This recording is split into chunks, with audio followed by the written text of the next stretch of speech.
was thinking about what I wanted to do afterwards, and I've always been really inspired to help other people who are less fortunate, which is something I definitely learned from my mother, because she's always been that type of person.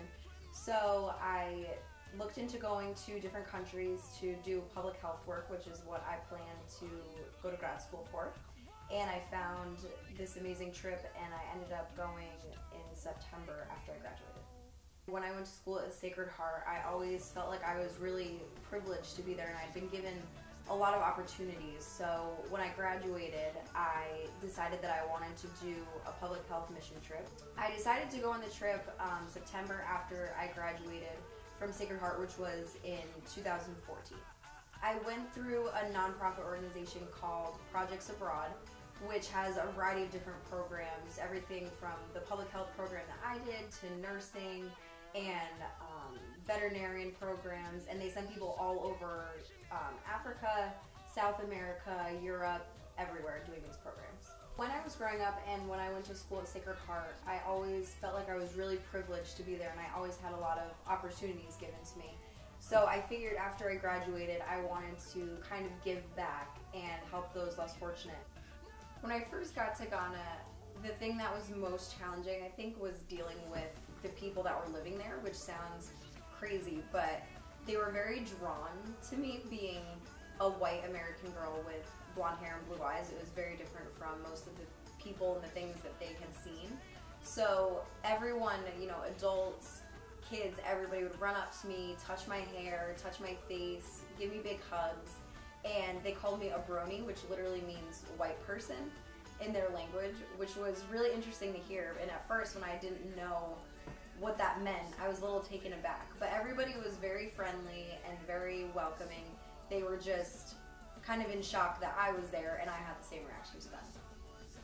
There are quite a few people that I interacted with on a day-to-day basis in Ghana, but the people that definitely influenced me the most, I would say, was the host family that I stayed with. There was a mom, the dad, 3 daughters, and then a son. And Safwa, the middle sister, she was the one who I got the closest with, and I ended up actually being in her wedding. I was one of her bridesmaids, and she actually had me speak at the wedding, which was such a wonderful experience. And it was interesting to kind of see how the culture in Ghana was really different, because they had the traditional Ghanaian wedding one day, and then the family was Catholic, so they had the traditional Catholic Mass the next day. She was the one who took care of us most of the time, myself and other volunteers. She made us all of our meals, made sure that our guest house was exactly how we'd like it.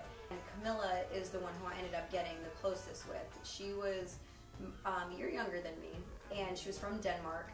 Her and I had really similar lifestyles, and she was so in awe by the fact that I was from the United States and that I went to college and I was in a sorority and did all of these things that you see in American movies. And she always said to me, oh, I want to come visit you and go to New York City and see the tree at Christmas. And she was just a really great friend to me when I was there. Going to Ghana definitely changed my whole outlook on my life and kind of how to live my life and treat other people. Because like I said before, everyone was so welcoming and so nice, and just appreciative of the fact that I was there to help them, which is something that you don't really see as much of in the United States. I definitely would go back to Ghana, and I actually plan to, hopefully in the next 2 or 3 years, you know, at the latest. I'd love to go back and see the family. Safwa and her husband just had a baby, and so to be there for their wedding and everything, I really would love to go see them and see how they're doing. And I actually just spoke with the youngest sister today, so I still remain pretty close with the majority of the people that influenced my time there. I would definitely recommend a trip like this to anyone and everyone who's looking to open their eyes to a whole different culture and a whole different way of life, while also helping people at the same time. And the Projects Abroad organization itself was the best program I could have ever chosen, because they were extremely organized, they were so nice, they were so helpful. You know, they took care of me from the moment I got off the plane in Ghana to the moment that I left.